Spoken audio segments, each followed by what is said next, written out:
咁咧而家同大家介紹咧上水中心一座一個支單位，咁啊屬於眼鏡房啦，實用面積342尺。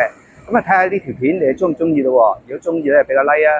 咁另外咧都介紹下咧嗱，呢個上水中心一座咧，其實行去嗰個上水站咧1分鐘路程，最多你行得慢2分鐘都行到嘅，一條天橋行得過噶啦。咁你可以留意下，睇下呢個樓盤你中唔中意咯？如果